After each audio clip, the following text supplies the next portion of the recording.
société donc ne nous convient pas non plus. Par conséquent, la seule position politique possible est une position révolutionnaire. Les populations à risque. Les populations à risque. Les populations à risque. Les populations à risque. Les monstres surgissent des profondeurs de notre esprit. La chasse aux monstres a une histoire aussi longue que celle de l'humanité. Une histoire étrange, sombre et profonde. Les populations à risque. Bonsoir et bienvenue dans Population à risque, saison 2, l'émission préférée des 7-12 ans.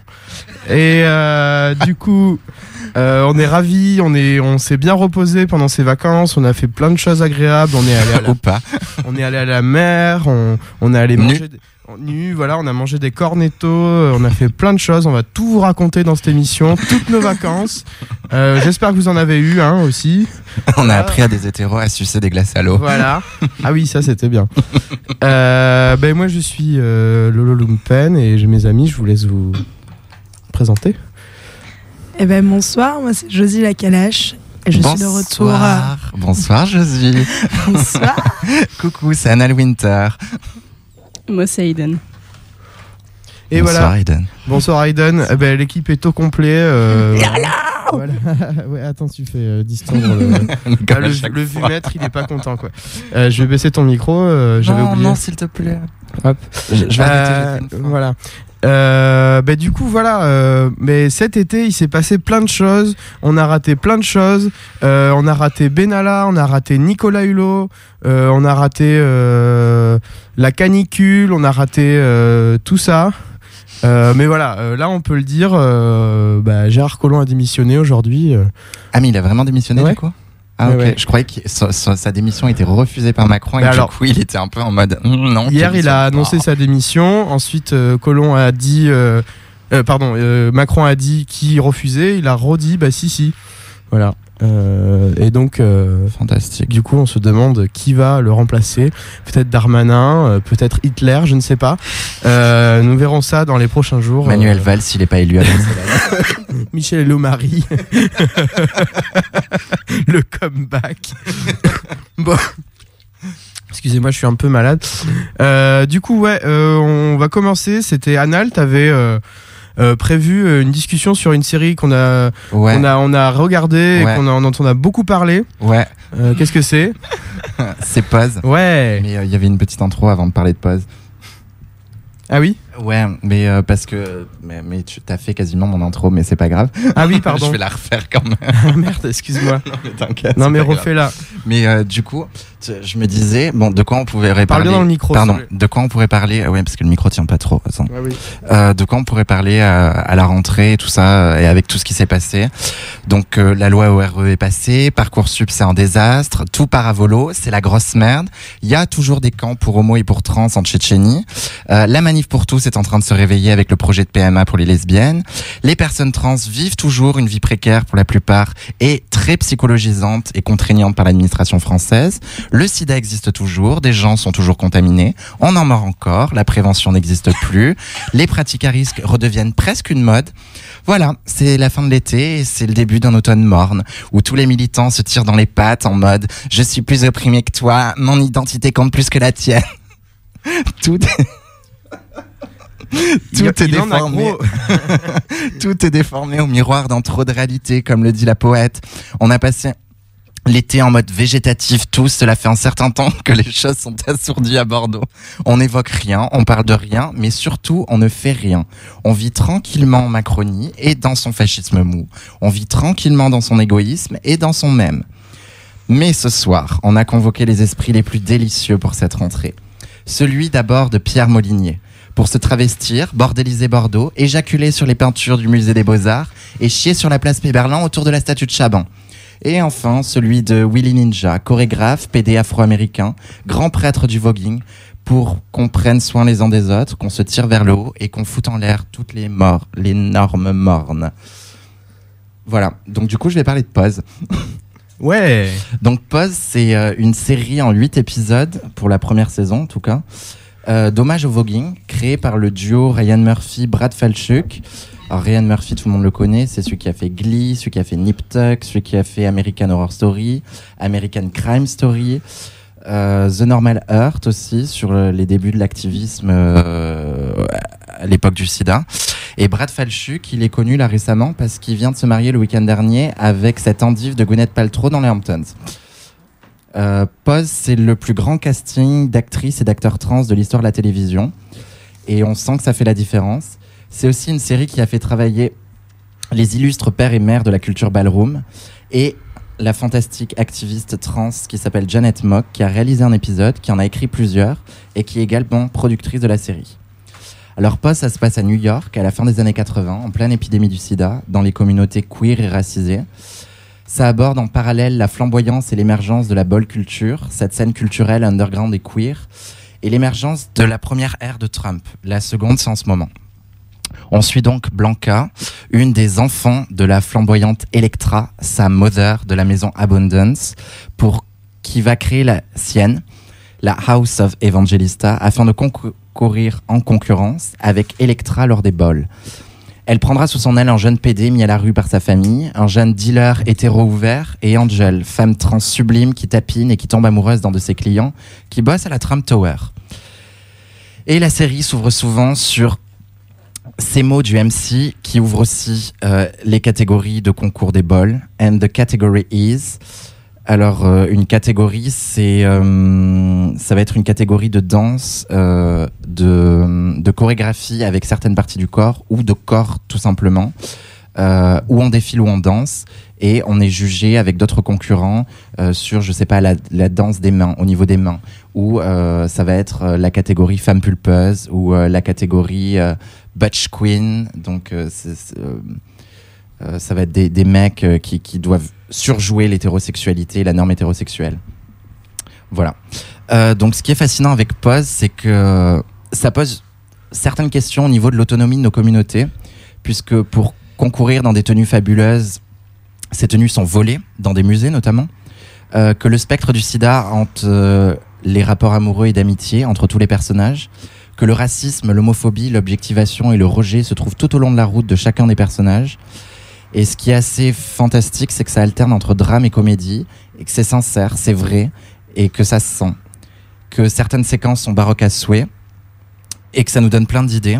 Enfin, nous, je crois qu'on a tous envie de créer des houses, là, et de devenir des mothers. Et voilà, et ça donne surtout un immense sentiment de fierté. Et ça place le combat ailleurs que dans des choses qu'on fait qui sont devenues un petit peu mornes. Bon, je continuerai après, mais du coup, je sais qu'il y en a certaines et certains qui ont regardé la série aussi cet été. Et je me demandais quel était le personnage que vous aviez véritablement apprécié et pourquoi. C'est moi. Eh ben, oui. Alors effectivement, moi, je fais partie de celles qui ont un peu regardé cette série et qu'on a adoré. Et moi, un de mes persos préférés, même si c'est difficile parce que je trouve que vraiment chaque personnage est assez fab, mais je crois que j'ai vraiment un faible pour Angel, parce que bon, déjà parce que, enfin, je sais pas, des fois il y a des choses aussi qui sont un peu inexplicables, mais qui, je sais pas, ce personnage m'a tout de suite pris de fou. Et en fait, je crois que c'est aussi tout le rapport qu'elle peut entretenir dans sa relation. Alors, je me souviens jamais de son nom.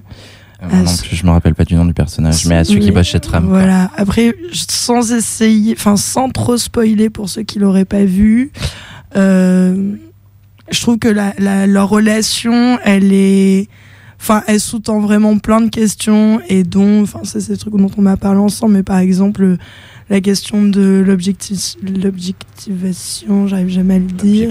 L'objectivisation.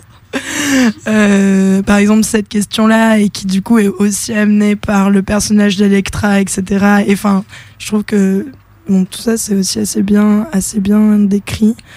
Et il y a par exemple ça, mais elle a vraiment un truc à la fois je sais pas comment dire, mais elle est quand même assez menue, etc., qui reflète un truc un peu fragile, mais en même temps avec une puissance énorme en elle. Et puis c'est celle aussi qui rejoint un peu la première, la nouvelle House, et qui y croit à fond, quoi. Enfin voilà, je sais pas, ce personnage m'a trop parlé et trop cool. Et Lolo, du coup? Ouais, bah moi, du coup, y a 2 personnages qui m'intéressent vraiment beaucoup. D'abord, évidemment, ça m'a tapé, je pense, tapé dans l'œil de plein de monde, quoi. Et c'est vrai qu'Angel aussi, elle tape dans l'œil de plein de monde. Mais alors déjà, il y a Elektra, ouais, qui est la première Mother qu'on voit dans la série, en fait, et qui a la première House qu'on voit dans la série. Et en fait, ce qui se passe, c'est que une des Blanca, là, qui est un peu un des personnages principaux, quoi, qui va se sortir de cette House et créer sa propre House. Et du coup, c'est drôle parce qu'au début, on se dit que toute la série va reposer sur le schéma très classique de la fille qui tue la mère, voilà, ou le combat entre la vieille star, la vieille diva et la nouvelle jeune recrue. Et là où c'est intéressant, c'est justement ça se passe pas du tout comme ça.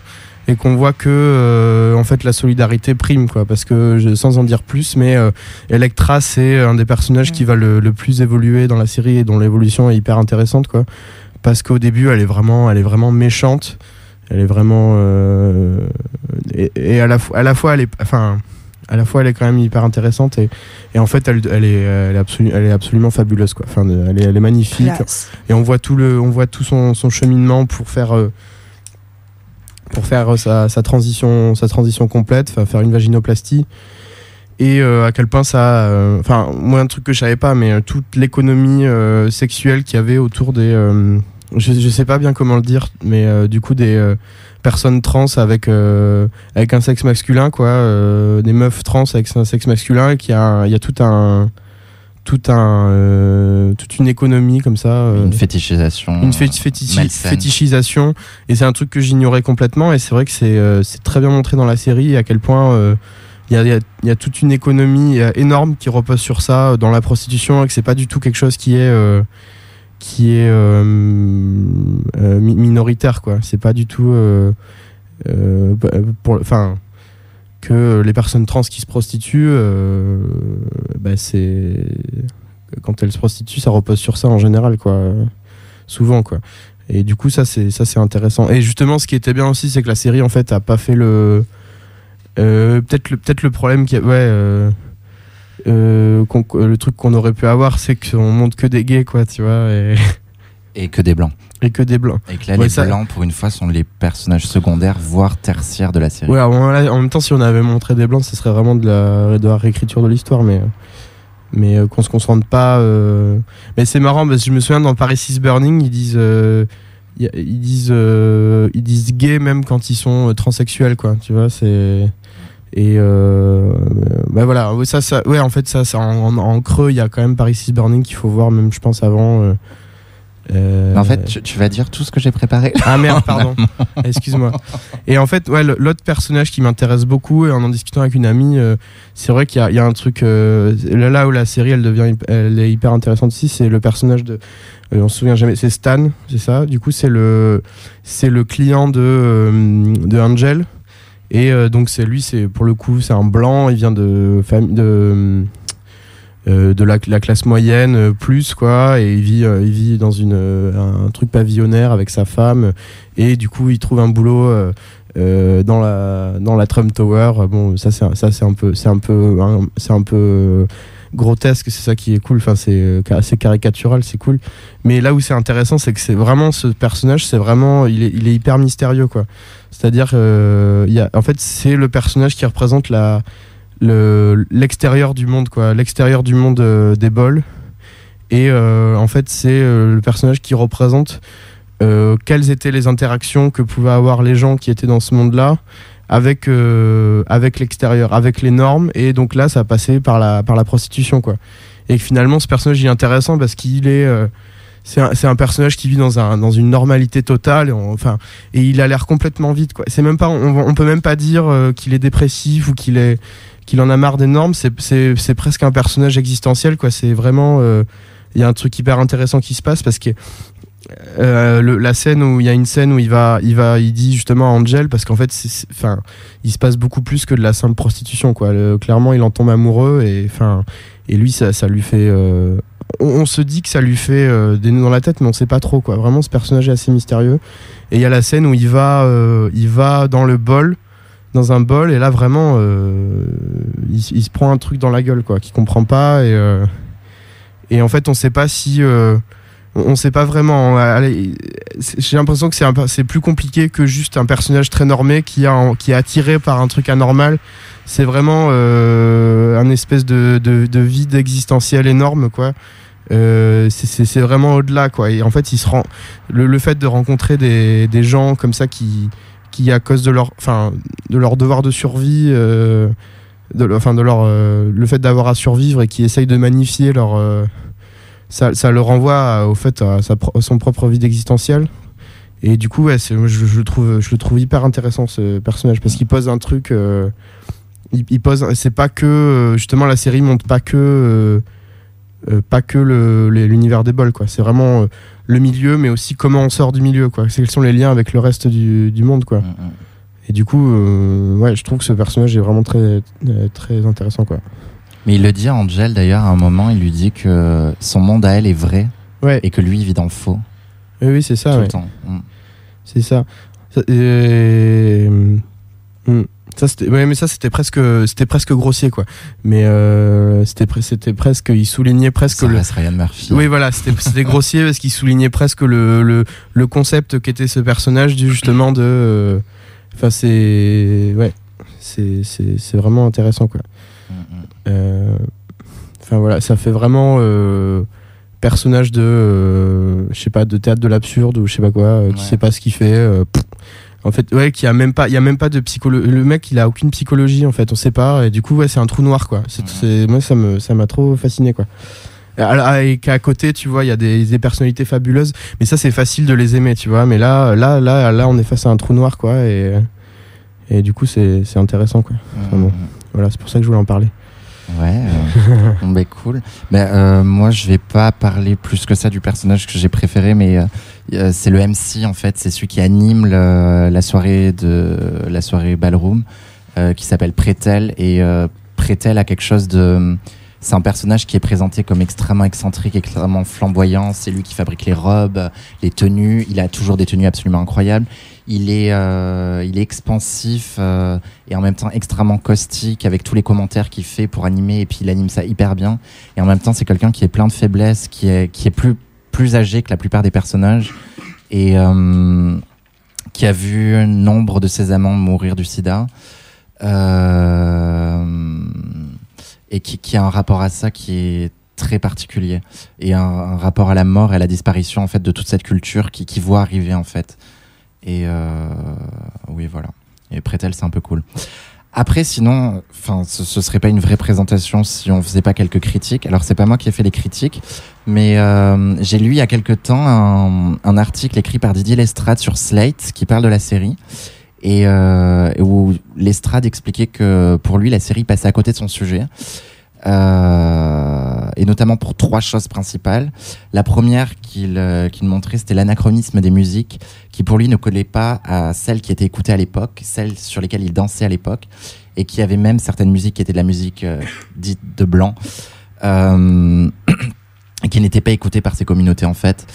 Et qu'il y a beaucoup d'effets qui sont faits parce que la BO est hyper bien, enfin ça donne envie de danser, de pleurer, de faire l'amour et tout ça, mais il y a plein de musique, en fait, ça a rien à voir avec la culture voguing. Il parle aussi du fait que ça parle très peu de la scène Vogue à proprement parler, précisément, c'est-à-dire la danse, qui est, pour ceux qui ne le sauraient pas, une danse qui reprend, d'où le terme voguing, du magazine Vogue, en fait, qui reprend, en fait, les poses que les mannequins font dans les magazines, et qui en font des chorégraphies, en fait. Et il explique que ça reprend plus des scènes de runway. Alors le runway, c'est aussi en rapport au monde de la mode. Le runway, c'est comment on appelle ça, le podium de défilé. Et en fait, on défile en exhibant son corps, en exhibant des parties de son corps, en exhibant une tenue, en exhibant un certain style, etc., etc. Et qu'il y a très peu de scènes de voguing telles qu'elles se font à l'intérieur de la série. Et enfin, il parle d'un problème de costumes. Il explique que les costumes sont trop chics, trop chers, trop riches. Et que contrairement à l'époque qu'il a connue quand lui, il était à New York et qu'il a fréquenté cette scène-là, il explique qu'on trouvait beaucoup plus de guêtres qui étaient trouvés en friperie et qui étaient améliorés ensuite, mais qui n'étaient pas aussi parce que là on dirait qu'ils sont habillés tous comme dans des défilés de mode, quoi. Et que le blanc était une couleur qui était quasiment légion dans les ballrooms, notamment avec le lin et la soie, et beaucoup de participants au ballroom étaient habillés en blanc. Donc voilà. Sinon, du coup, si ça intéresse les gens, il y a un livre qui a été fait là-dessus qui s'appelle Strike a Pose, Histoire du voguing, par Jérémy Patinier et Tiffaine Bressin, aux éditions des Ailes sur un tracteur et préfacé par Didier Lestrade. Comme nous l'a dit Lolo tout à l'heure, le documentaire Paris is Burning de 1991 par Jenny Livingston. Et en musique, il y a encore Mike Q, qui est un DJ qui fait de la musique Vogue et qui organise encore des ballrooms à New York, à la House of Yes, où, et je vais en profiter pour critiquer, et ce sera peut-être la seule fois, donc profitez-en, l'appropriation culturelle qui a été faite par Madonna avec sa chanson Vogue. Mais qui, d'un autre côté, a permis à des danseurs, à des gens de cette communauté et à cette culture-là d'émerger, avec tout ce que ça a de positif comme tout ce que ça a de négatif. Voilà. Et sinon, vous pouvez vous intéresser à la House of Ninja et à son premier père qui était Willy Ninja. Il y a plein de vidéos sur YouTube. C'est un des personnages qu'il y a dans Paris is Burning. Et c'est l'un des plus grands danseurs de voguing que l'histoire de la danse, de la mode et de la culture ballroom est connue. Enfin, c'est ce qu'il y a de plus beau à voir. Et du coup, on peut peut-être s'écouter un remix d'une chanson de Beyoncé par Mike Q, qui est Formation, parce que Beyoncé remixé par Mike Q, c'est 1000 fois mieux que Beyoncé.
conversation. This conversation. How about this conversation?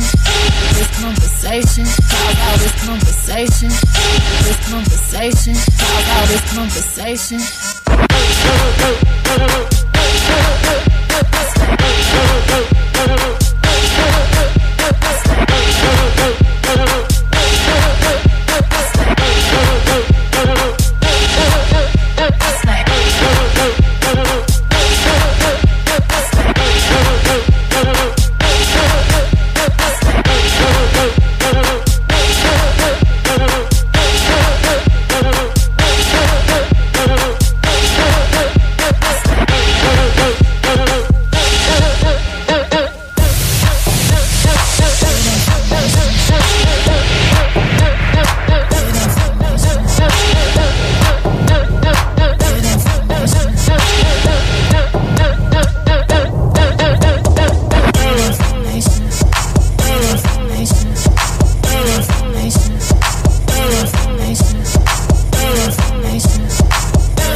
Et donc voilà, c'était un remix de Mike Q d'une chanson de Beyoncé qui s'appelle Formation.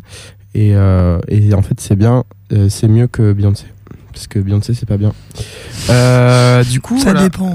Quoi ? Ça dépend. Ah non, c'est pas bien quand même. Avec Nicki Minaj, c'est cool. Ben en fait, c'est parce qu'il y a Nicki Minaj quoi. D'ailleurs, en fait, en soi, la chanson Feeling Myself, c'est Nicki Minaj featuring Beyoncé. Hein. Oui, c'est vrai. Voilà, donc bon. Mais il y en a d'autres, des Beyoncé. C'est comme les choux de Bruxelles, vous savez. C'est tout le but, c'est d'enlever le goût dégueulasse quoi. Oh, alors, chacun ses goûts. Attends, moi, j'adore les choux de Bruxelles. T'as fait distordre le vumètre. Non, c'est pas trop vrai, mais. Alors, Josie, tu nous avais préparé une lecture de King Kong Theory de Michel Houellebecq, c'est ça? Voilà. Au feu, Michel Houellebecq et vive Virginie Despentes. C'est clair. Mon Dieu. Oui, j'ai préparé une lecture de King Kong Theory parce que en préparant cette émission, je me suis dit mais quelles femmes féministes n'avons pas nous lu dans cette émission l'année dernière? Et oui, il y en a plein. Solanas. Il y en a plein. Par exemple. Oui, bon, vous me laissez parler, c'est mon moment. Donc, je disais, quelles féministes n'avons-nous pas lu l'année dernière? Et oui, nous sommes passés à côté de Virginie Despentes. Tu parles comme dans une matinale, Josie. Vous m'avez dit de mettre le ton. C'est une soirale. Vous m'avez dit de mettre le ton, alors j'ai pris le premier truc que je savais faire. Alors, du coup, la météo du jour. Alors, non, du coup, King Kong Theory. Et voilà, j'ai choisi un petit passage, page 25. Je me lance. Alors, ça fait... La maternité est devenue l'aspect le plus glorifié de la condition féminine. C'est aussi, en Occident, le domaine dans lequel le pouvoir de la femme s'est le plus accru. Ce qui est vrai depuis longtemps à propos des filles, c'est cette emprise totale de la mère l'est devenue à propos des fils. La maman sait ce qui est bon pour son enfant. On ne le répète sur tous les tons. Et elle porterait intrinsèquement en elle ce pouvoir stupéfiant. Réplique domestique de ce qui s'organise dans le collectif. L'État, toujours plus surveillant, sait mieux que nous ce que nous devons manger, boire, fumer, ingérer, ce que nous sommes aptes à regarder, lire, comprendre, comment nous devons nous déplacer, dépenser notre argent, nous distraire. Quand Sarkozy réclame la police dans l'école ou Royal l'armée dans les quartiers, ça n'est pas une figure virile de la loi qu'ils introduisent chez les enfants, mais la prolongation du pouvoir absolu de la mère. Elle seule sait punir, encadrer, tenir les enfants en état de nourrissage prolongé. Bisous maman. Un État qui se projette en mère... Non, je l'adore. Un État qui se projette en mère toute puissante est un État fascisant. Le citoyen d'une dictature revient au stade du bébé. Langé, nourri et tenu au berceau par une force omniprésente qui sait tout, qui peut tout, a tous les droits sur lui pour son propre bien. L'individu est débarrassé de son autonomie, de sa faculté de se tromper, de se mettre en danger. C'est ce vers quoi notre société tend, possiblement parce que notre temps de grandeur est déjà loin derrière nous. Nous régressons vers des stades d'organisation collective infantilisant l'individu. Dans la tradition, les valeurs viriles sont les valeurs de l'expérimentation, de la prise de risque et de la rupture avec le foyer.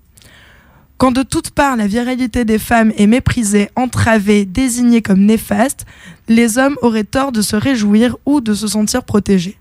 C'est autant leur autonomie que la nôtre qui est remise en cause. Dans une société libérale de surveillance, l'homme est un consommateur comme un autre et il n'est pas souhaitable qu'il ait beaucoup plus de pouvoir qu'une femme. Le corps collectif fonctionne comme un corps individuel. Si le système est névrosé, il engendre spontanément des structures autodestructrices.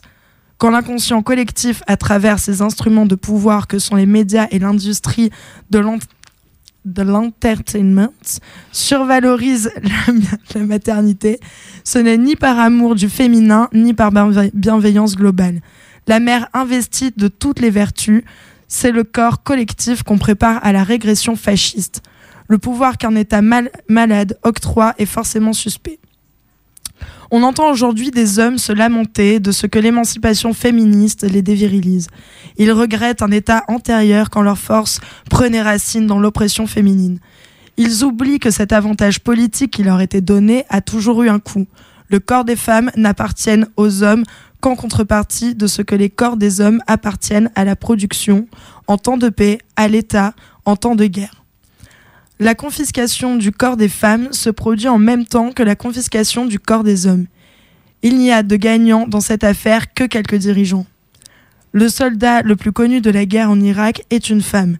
Les États désormais envoient leurs pauvres au front. Les conflits armés sont devenus territoires mixtes. De plus en plus, la polarité dans la réalité se fait en fonction de la classe sociale. Les hommes dénoncent avec virulence injustice sociale ou raciale, mais se montrent indulgents et compréhensifs quand il s'agit de domination machiste. Ils sont nombreux à vouloir expliquer que le combat féministe est annexe, un sport de riches, sans pertinence ni urgence. Il faut être crétin ou seulement malhonnête pour trouver une oppression insupportable et juger l'autre pleine de poésie. C'est de quoi on parle. De la même manière, les femmes auraient intérêt à mieux penser les avantages de l'accession des hommes à une paternité active plutôt que profiter du pouvoir qu'on leur confère politiquement via l'exaltation de l'instinct maternel. Le regard du père sur l'enfant constitue une révolution en puissance. Ils peuvent notamment signifier aux filles qu'elles ont une existence propre, en dehors du marché de la séduction, qu'elles sont capables de force physique, d'esprit, d'entreprise et d'indépendance, et de les valoriser pour cette force sans crainte d'une punition immanente. Ils peuvent signaler aux fils que la tradition machiste est un piège, une sévère restriction des émotions au service de l'armée et de l'État. Car la virilité traditionnelle est une entreprise aussi mutilatrice que l'assignement à la féminité. Qu'est-ce que ça exige au juste être un homme, un vrai ? Répression des émotions, taire sa sensibilité, avoir honte de sa délicatesse, de sa vulnérabilité. Quitter l'enfance brutalement et définitivement, les hommes-enfants n'ont pas bonne presse. Être angoissé par la taille de sa bite, savoir faire jouir les femmes sans qu'elles sachent ou veuillent indiquer la marche à suivre. Ne pas montrer sa faiblesse, museler sa sensualité. S'habiller dans les couleurs ternes, porter toujours les mêmes chaussures patonnes, ne pas jouer avec ses cheveux, ne pas porter trop de bijoux, ni aucun maquillage. Devoir faire le premier pas, toujours. N'avoir aucune culture sexuelle pour améliorer son orgasme. Ne pas savoir demander d'aide. Devoir être courageux, même si on n'en a aucune envie. Valoriser la force, quel que soit son caractère. Faire preuve d'agressivité. Avoir un accès restreint à la paternité. Réussir socialement pour se payer les meilleures femmes. Craindre son homosexualité, car un homme, un vrai, ne doit pas être pénétré. Ne pas jouer à la poupée quand on est petit, se contenter des petites voitures et d'armes en plastique super moches. Ne pas trop prendre soin de son corps, être soumis à la brutalité des autres hommes, sans se plaindre, savoir se défendre, même si on est doux, être coupé de sa féminité symétriquement aux femmes qui renoncent à leur virilité, non pas en fonction des besoins d'une situation, d'un caractère, mais en fonction de ce que le corps collectif exige. afin que toujours les femmes donnent les enfants pour la guerre et que les hommes acceptent d'aller se faire tuer pour sauver les intérêts de 3 ou 4 crétins à vue courte. Si nous n'allons pas vers cet inconnu qu'est la révolution des genres, nous connaissons exactement ce vers quoi nous régressons. Un État tout-puissant qui nous infantilise, intervient dans toutes nos décisions pour notre propre bien, qui, sous prétexte de mieux nous protéger, nous maintient dans l'enfance, l'ignorance, la peur de la sanction, de l'exclusion. Les traitements de faveur qui jusqu'alors étaient réservés aux femmes avec la honte comme outil de pointe pour les tenir dans l'isolement, la passivité, l'immobilisme pourraient s'étendre à tous. Comprendre les mécaniques de notre infériorisation et comment nous sommes amenés à en être les meilleurs vigiles, c'est comprendre les mécaniques de contrôle de toute la population. Le capitalisme est une religion égalitaire en ce sens qu'elle nous soumet tous et amène chacun à se sentir piégé comme le sont toutes les femmes. Merci Josie. Désolée pour mes quelques bugs, mais le texte date de 2006, je voulais juste dire, du coup, ça fait un peu loin, mais il y a quand même des choses encore très très intéressantes. Ben, je sais que pour plein de gens, ça a été une lecture qui a changé beaucoup de choses dans leur vie. Ouais. Et c'est drôle justement, parce que c'est quand même un best-seller, quoi. Maintenant. Depuis oui. peu de temps, ouais. Ok. Ça a commencé à être acheté, recommandé beaucoup dans les librairies depuis MeToo et compagnie. En tout cas, moi quand je suis arrivée dans le militantisme et tous ces bails-là, c'est vrai que toutes les meufs que je connaisse avaient lu King Kong Theory, quoi. C'est vraiment un truc de fou. Comment ça a rassemblé énormément, quoi. Et du coup, on vous conseille aussi le livre que la grand-mère de Josie lui a offert. Oui, qu'on adore. No Kid de Corinne Mayer, qui est un peu le genre de bouquin qu'il y a sur les étals de la Fnac. Mais en fait, détrompez-vous, c'est quand même génial. Et le bouquin, pas la Fnac. Pas la Fnac, voilà. Détrompez-vous. Et oui, et ma grand-mère a 94 ans, mais je crois que ça raconte bien son histoire aussi. Ce qui est drôle, c'est que l'autrice en fait, elle fait que dire, il y a 40 raisons pour lesquelles il faut pas avoir d'enfants, et elle dédie le livre à ses enfants, et ça vaut juste pour ça vaut la peine de le lire, quoi. Voilà.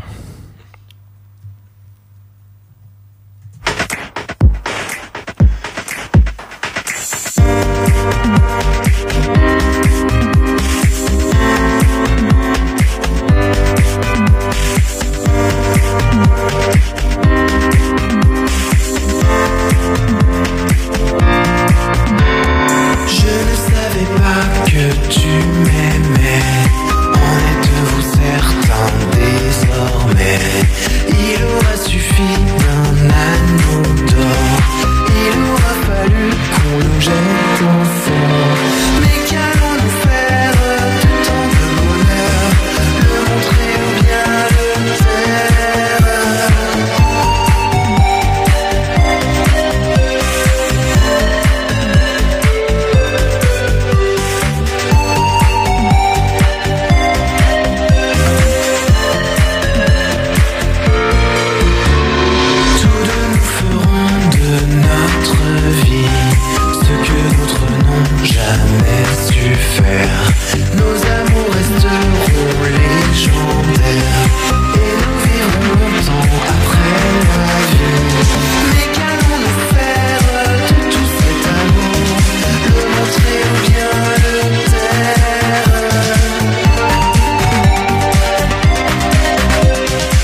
Et voilà, donc on vient d'écouter un remix de Rêve secret d'un prince et d'une princesse du film Podane par je sais plus qui en fait. Voilà, je fais mal mon boulot, je vais bientôt être viré.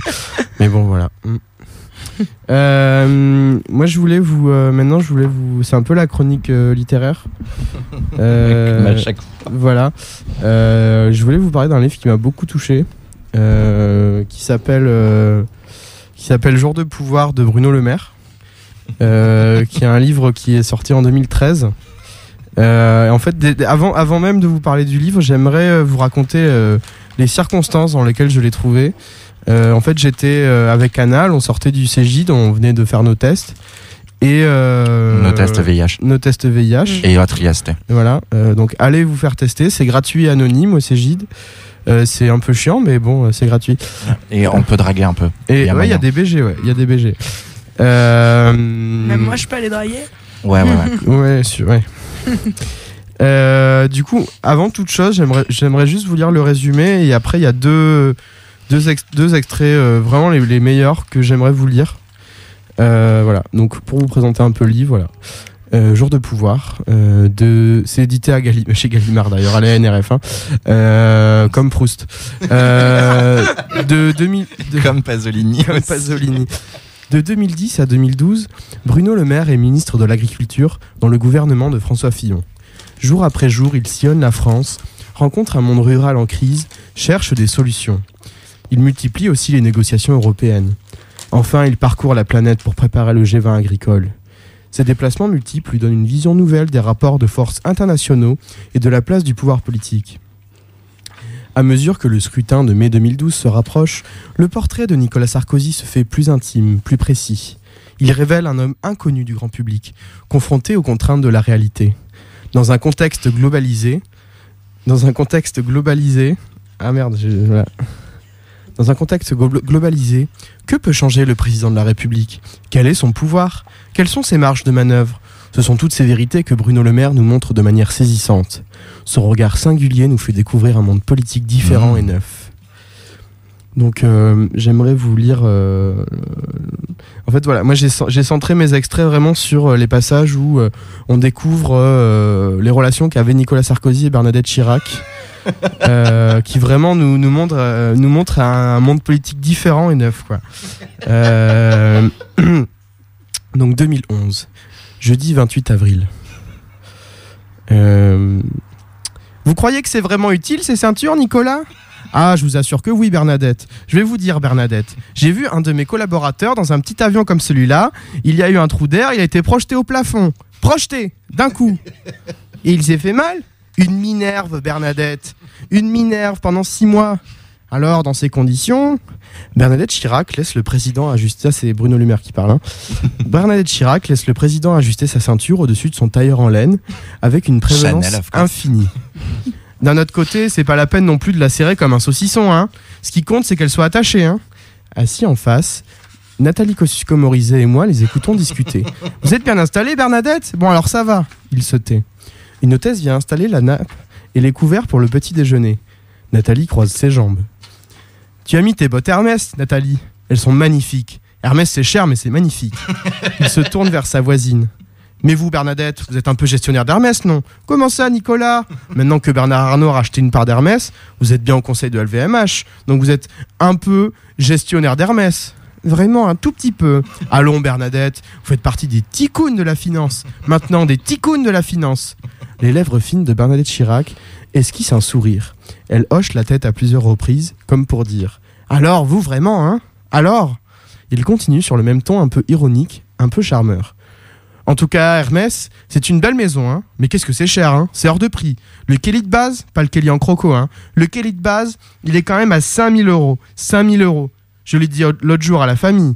5 000 € tout de même, vous vous rendez compte ? Mais si, je vous assure, 5 000 €.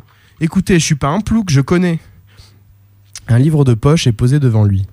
Bernadette Chirac le fait pivoter vers elle du bout des doigts. « Un barrage contre le Pacifique, c'est bien ça ?» Il change subitement de ton, devient plus grave. C'est le plus beau livre de Duras. Beaucoup plus beau que l'amant, parce que c'est son histoire, l'histoire de sa mère. Elle le regarde admirative. « En fait, vous lisez beaucoup, Nicolas, beaucoup. » « Oui, je lis beaucoup. On croit que je lis rien, je lis beaucoup. Mais je vais vous dire, Bernadette, j'ai un faible pour Stendhal. Et un faible encore plus important pour la Chartreuse de Parme. La Chartreuse de Parme, c'est magnifique.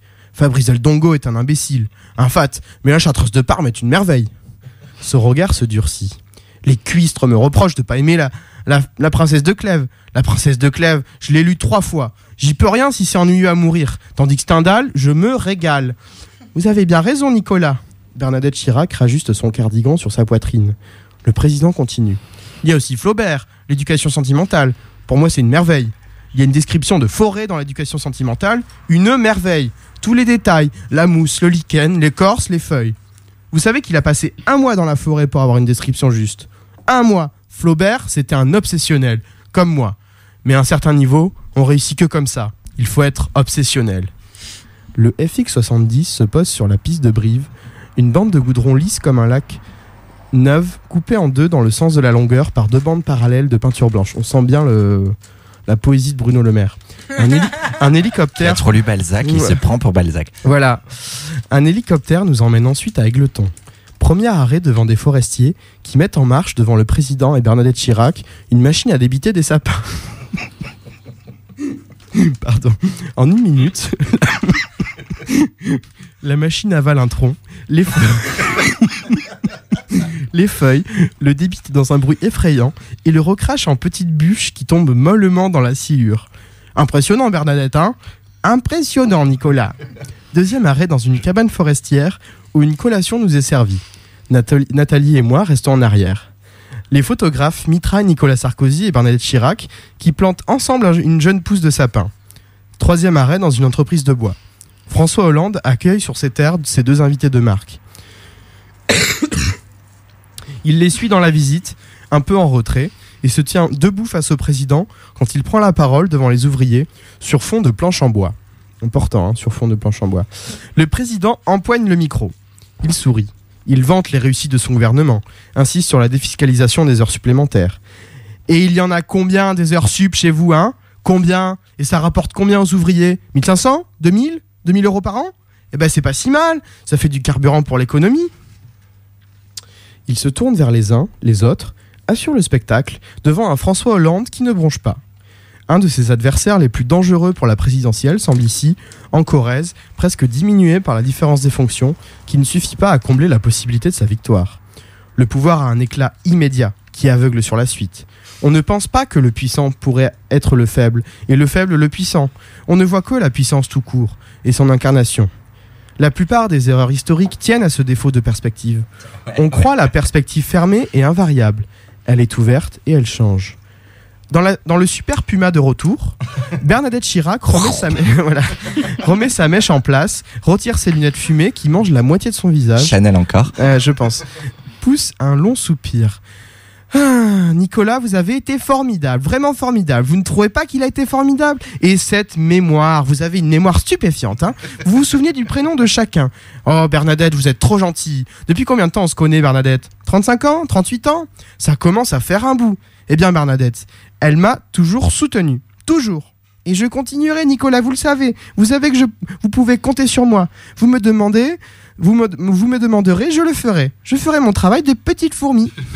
Le président part d'un éclat de rire, tandis que le super Puma bascule en avant et s'arrache au sol. Il dit dans le bruit des réacteurs. Une sacrée petite fourmi quand même, Bernadette. Une sacrée petite fourmi. Voilà. Alors ça, c'était un premier extrait. Je vais vous lire maintenant. On passe à 2012. Donc, pour vous resituer le contexte, en pleine campagne présidentielle. Là, vraiment, c'est le 6 avril 2012, donc vraiment juste avant les élections. Voilà. Après un déjeuner rapide, départ pour le Bourget avec ma voiture personnelle. Dans le salon équipé de canapés en cuir blanc, je regarde par les baies vitrées le Falcon 900 du candidat qui patiente. Réacteur allumé, son équipage sur la piste. Après une vingtaine de minutes, entre avec un pas hésitant, un sac à main Dior de couleur mauve, ballant contre sa cuisse, le regard dissimulé par des lunettes au verre fumé, Bernadette Chirac. En fait, il parle de moi, pas de Bernadette. En tailleur de laine bleue marine. Elle me tend froidement la main, retire ses lunettes, fait une moue agacée. Sa permanente blonde se dresse comme un buisson vaporeux et brillant au sommet de son front haut, couleur ivoire. Un serveur de 2 mètres se rapproche timidement et se penchant vers elle, comme le ferait une girafe écartant les jambes, la métaphore, hein, toujours pendant le maire, comme le ferait une girafe écartant les jambes et pliant le cou pour boire, il lui demande « Vous voulez quelque chose, madame ?» Elle lève son regard vers lui et après mûre réflexion « Un Schweppes !» Nous nous asseyons dans un des canapés de cuir. Je lui demande comment elle voit la campagne. Elle remet ses lunettes fumées. Moi, vous savez, je suis sarkozyste. Je suis totalement sarkozyste. Alors je fais mon petit fourbi pour qu'il gagne avec mes moyens, mes petits moyens. Sa voix légèrement éraillée laisse tomber des mots précis, choisis avec soin, pas un de trop. Elle ajoute « Je dois reconnaître que François Hollande est très courtois. C'est un homme très courtois. Par exemple, à la dernière séance du Conseil général en Corrèze, je devais présenter mon projet d'exposition, car je suis chargé des affaires culturelles, voyez-vous ? Il était presque 13h et je n'étais toujours pas passé. Il allait lever la séance, ce qui est normal, puisque la tradition veut que le président lève la séance à 13h pour le déjeuner. Et moi, je ne pouvais pas rester après le déjeuner, car j'avais une obligation, vous comprenez ? Eh bien, je me suis levé, je suis allé le voir et je lui ai dit « Monsieur le Président, parce qu'il est président après tout, n'est-ce pas ? Est-ce que je pourrais prendre la parole tout de suite ?» Il m'a répondu « Bien entendu, madame, il n'y a aucun problème. » Et faisant mine de s'étonner de cette faveur à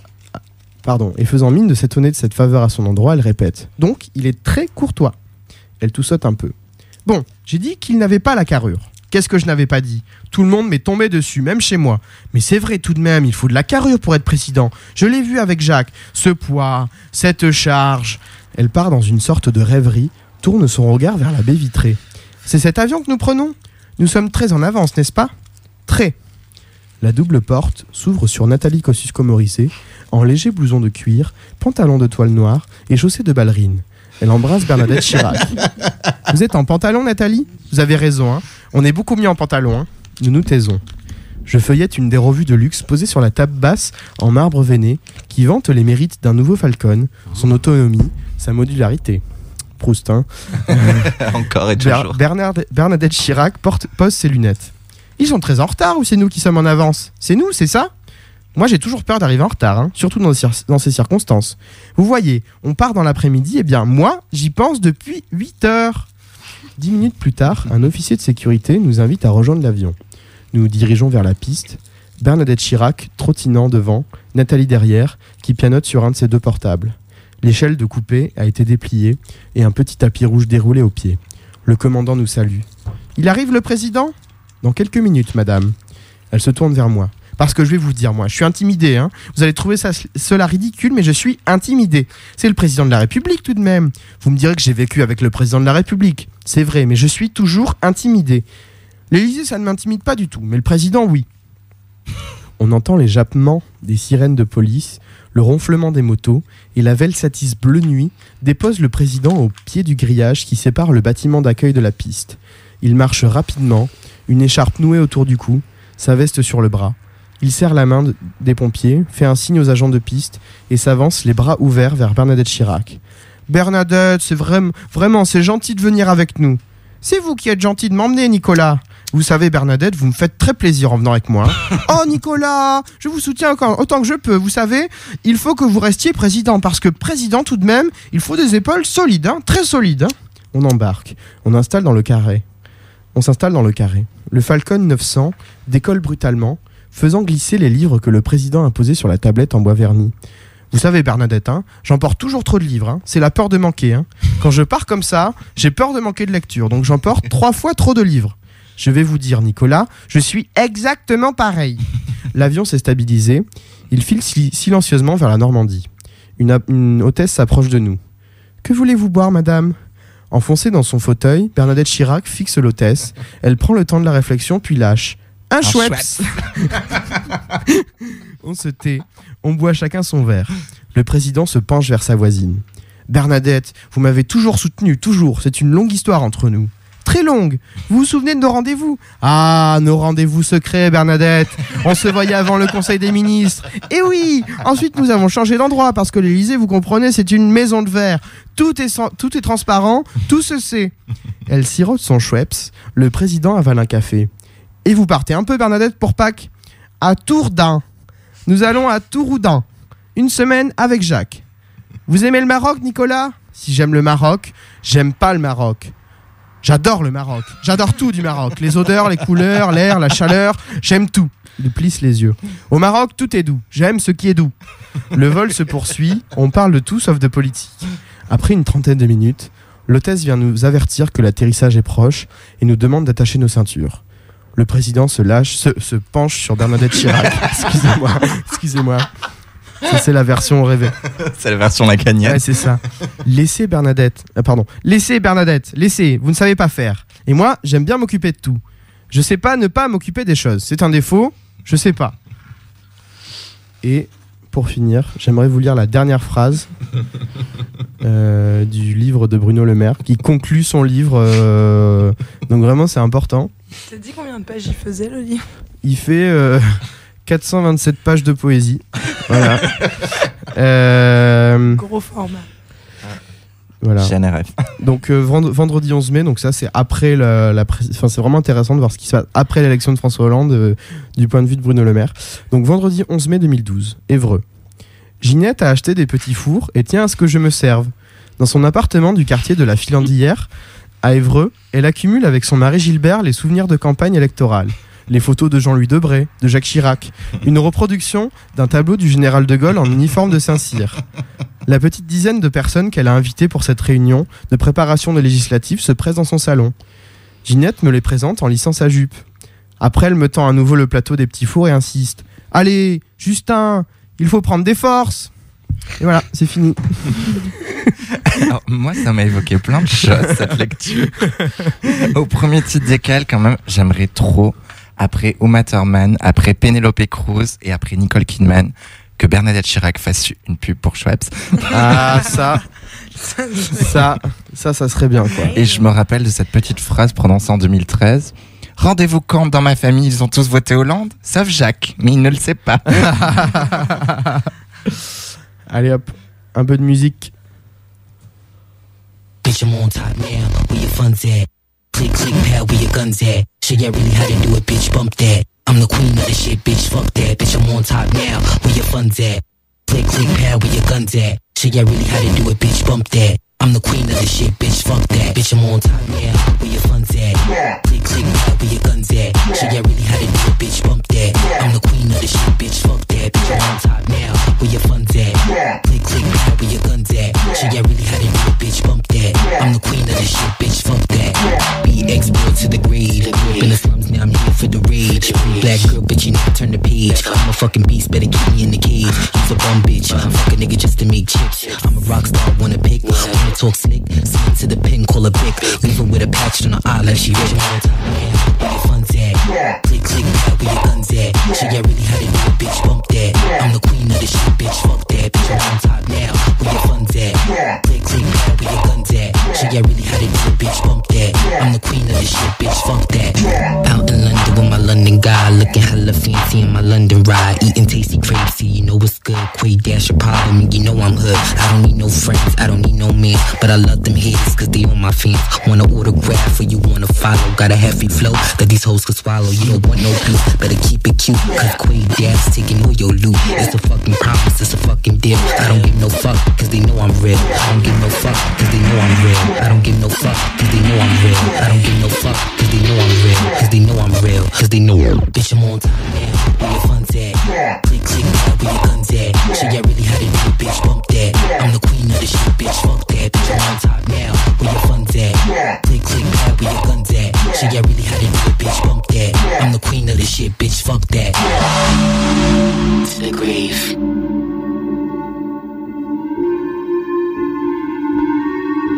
Never, never, never, never. Wanna have it?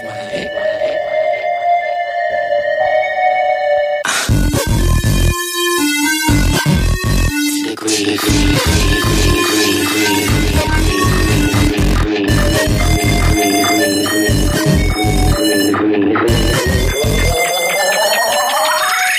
Fuck that. Fuck that. Fuck that. Fuck that. Fuck that. Fuck that. Fuck that. Queen of the shit, bitch. Fuck that. Queen of the shit, bitch. Fuck that.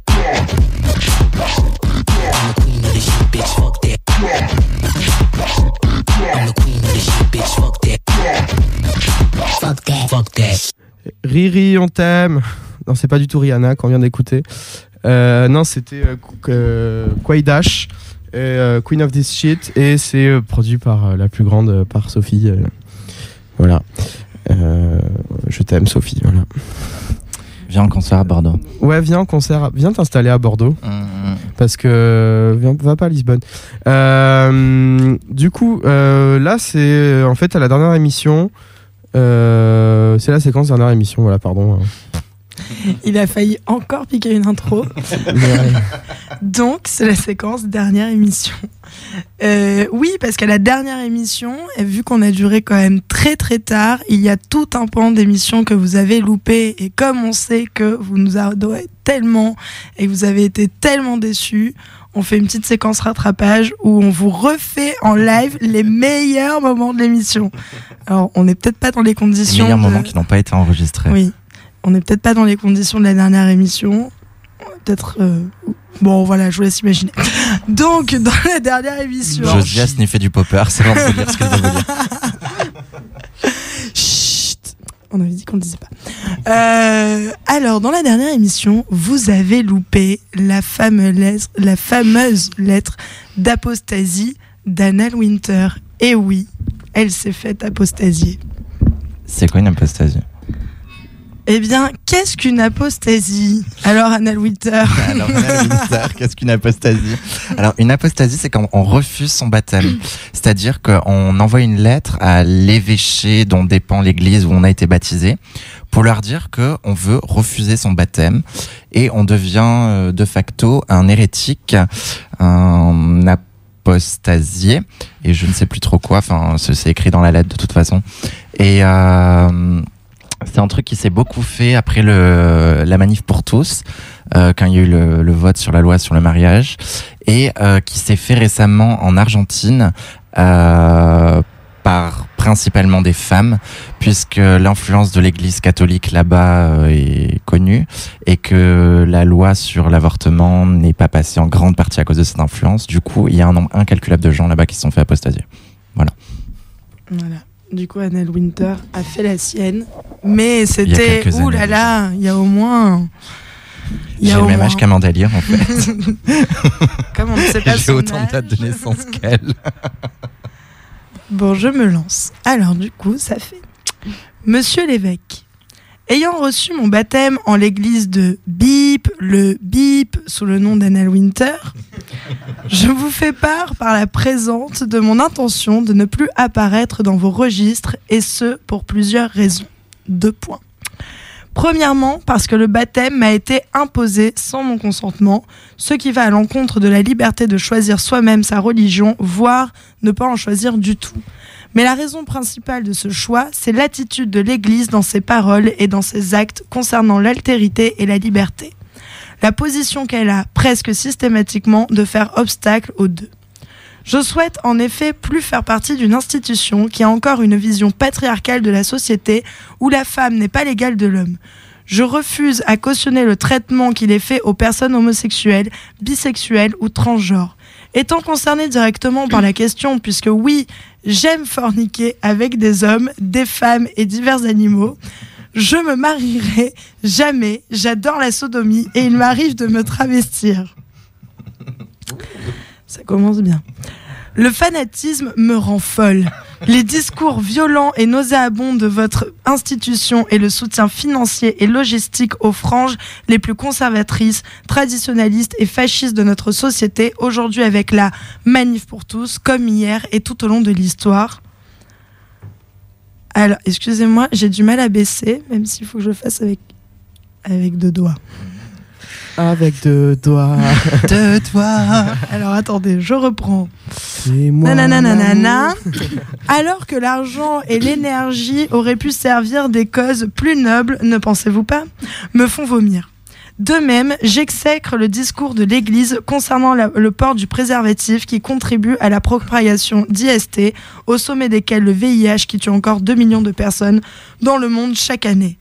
Je crois à la liberté de pouvoir disposer comme on le souhaite de son corps et en cela, je m'oppose à nouveau à vos discours concernant l'avortement, la contraception ou l'euthanasie. Enfin, Votre attitude envers la pédophilie me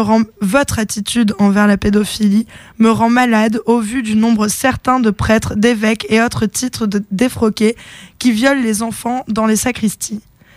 J'ai lu la Bible il y a quelques années et malgré certains passages qui m'ont profondément dégoûté par leur odeur de naphtaline, j'ai quand même souvent le souvenir d'un livre qui parle d'amour, de pardon et de tolérance. Bien que, comme le disait Pasolini, je trouve intolérable d'être toléré. C'est pour cette liste non exhaustive de raisons que je vous ordonne de radier mon nom du registre des baptêmes et de tout autre fichier manuscrit ou informatique que vous détiendrez. C'était compliqué. Cette lettre fait office de décision définitive. Il est donc inutile de me demander une quelconque confirmation. Conformément aux articles 38, 39 et 40 de la loi numéro 77 du 6 janvier 1978, s'appliquant à la rectification des données personnelles, toute personne physique justifiant de son identité peut exiger du responsable d'un traitement que soit, selon les cas, rectifié, complété, mis à jour, verrouillé ou effacé les données à caractère personnel la concernant, qui sont inexactes, incomplètes, équivoques, périmées ou dont la collecte, l'utilisation, la communication ou la conservation est interdite. Conformément à l'alinéa 2 de l'article 40, je vous demande de me fournir sans frais une attestation confirmant cette radiation, que mon nom disparaisse de vos registres sous peine d'être maudit.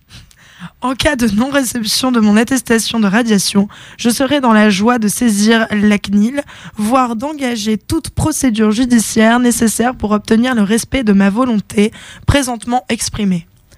Cette lettre signait donc mon apostasie, également en vertu de l'article 1364 du droit canon qui dispose l'apostat de la foi, l'hérétique ou le schismatique encourt une excommunication latae sententiae. Veuillez agréer, monsieur l'évêque, ma plus sincère excommunication. C'était méchant. On a adoré. Et depuis, je me balade dans le 7e cercle de l'enfer, jour et nuit. Ah. D'ailleurs, il a les yeux gorgés de sang. Ça me fait plutôt fumer. Pardon, j'ai fait mourir un peu nul. Mais est-ce que on peut juste dire deux mots sur le procès du... Il y a un type qui avait fait un procès à l'église. Ouais. Tu veux en parler, Anal ou ouais, ok. Je sais plus quand c'était. Ça va pas être très précis, peut-être. C'était autour de 2013. Voilà. Et donc quelqu'un avait justement, parce que l'article informatique loi et liberté des années 70 là dit que normalement sur simple demande on peut être relié de quelques listes de noms que ce soit. Donc quelqu'un a fait un procès à l'église parce qu'en fait toutes les personnes baptisées sont dans un fichier, certes manuscrit, mais c'est quand même dans un fichier. Et donc il avait fait un procès à l'église au nom de cet article et il a perdu. Voilà. Donc la justice est partiale, comme tout le monde le sait. Et en fait, donc son nom est conservé et parce qu'en fait, il est simplement rayé. Il est simplement rayé. En fait, ce qu'il faisait déjà avant, c'est qu'en fait, ils rayaient et ils écrivaient à côté apostasié quoi. Oui, par une lettre datée du avec date de la lettre. Voilà, c'est ça. Et du coup, en fait, ça continue comme ça. Finalement, cette loi ne s'applique pas à l'Église catholique. Je ne sais pas pourquoi. Je pense que vous avez les réponses. C'est pour comptabiliser le nombre, quand ils comptabilisent le nombre de catholiques, en fait, ils comptabilisent, on pense, le nombre d'apostasiés avec. Ouais, oui, voilà. Et en fait, non, c'est faux, les gars. Ouais. Parce qu'il y a plus de fous et de délirants et de déviants sexuels que de prêtres et de cathos. Ouais, ça c'est sûr. Allez, une petite chanson.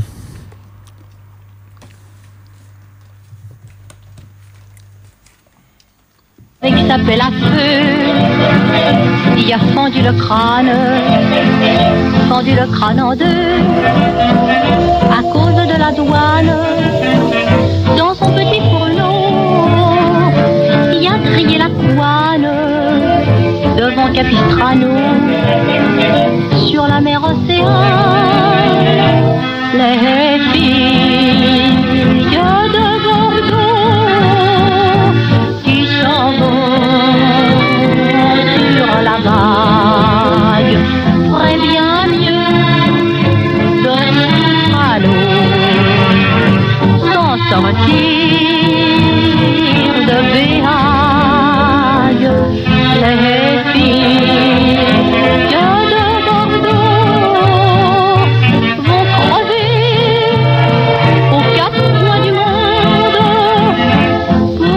servir de proie à tous les salauds, les filles de Bordeaux. Dans son petit pruneau, il ramassa les cendres et jusqu'au fond de l'eau, les regarda descendre, puis se lava les mains et descendit après chercher d'autres putains sur la terre étrangère. Les filles de Bordeaux qui s'en vont sur la vague ferait bien mieux de se foutre à l'eau sans sortir de béhague. Les filles de Bordeaux vont crever aux quatre coins du monde pour servir de proie à tous les salauds. Les filles de Bordeaux.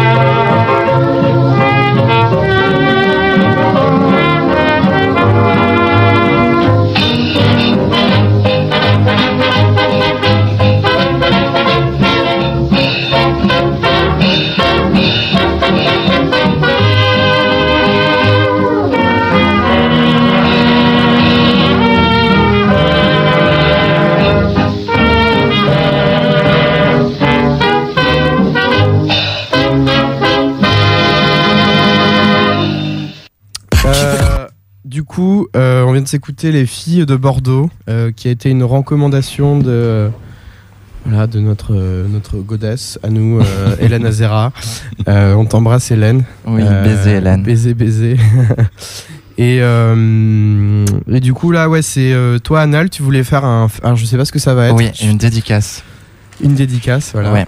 Alors, je vais vous lire ce sera un feuilleton en fait, parce que c'est un très long texte, donc j'en lirai un petit peu à chaque émission. Et c'est tiré d'un livre qui s'appelle 3 milliards de pervers, la grande encyclopédie des homosexualités, aux éditions Acracy. Et c'est un texte qui s'appelle Les culs énergumènes et qui a été écrit par Guy Cunningham. Et que je dédie aux hétéropétasses, aux homocrates. Pour plus ample d'informations, on fera une émission spéciale sur les hétéropétasses et les homocrates. Je vais vous lire le point 1. Ça commence par une citation de Samuel Beckett. Ciel, mais à quoi est-ce qu'il joue ?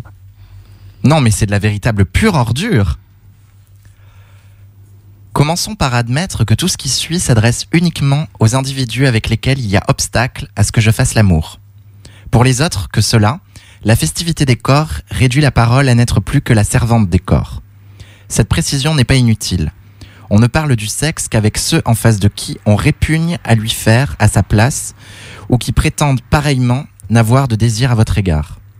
Ce n'est pas moi qui ai introduit cette dichotomie entre faire l'amour et parler l'amour. Au contraire, je l'exècre.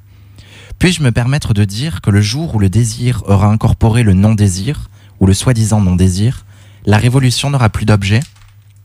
Pour le moment, parler du non-désir, c'est la preuve absolue qu'il existe. Mais c'est aussi une entreprise d'amplification des obstacles dressés contre le désir que d'essayer de les définir. Attitude aberrante, je m'empresse de le reconnaître, et encore plus aberrante quand elle passe de la parole à l'écriture. Il est admis à peu près partout que les refus du désir sont souverains. Je n'en ai pas envie, c'est tout. C'est ce que vous dira aussi bien un cadre moyen de la bourgeoisie qu'un ouvrier immigré. Et l'étudiant gauchiste vous le répétera encore plus fort, car le désir, il l'a intellectuellement sacralisé. Pour ma part, lorsque j'écoute quelqu'un exprimer son non-désir, j'entends derrière cette manifestation une autre phrase qui pourrait être « N'insistez pas, le capitalisme a inscrit ce refus dans mon corps ». Si j'éprouve en fin de compte, au lieu de continuer à en parler, le besoin d'écrire à ce sujet, c'est justement qu'il est devenu impossible d'en parler, sera-ce entre des personnes habitées par la même forme de désir. Cela me semble un blocage encore plus grave quand il affecte une certaine homosexualité dont je souhaite ici faire mon propos. l'homosexualité à prétention révolutionnaire, qui tour à tour perd de vue la révolution ou s'abuse dans sa théorie pure et que j'appellerai, pour me faire plaisir, l'homosexualité énergumène.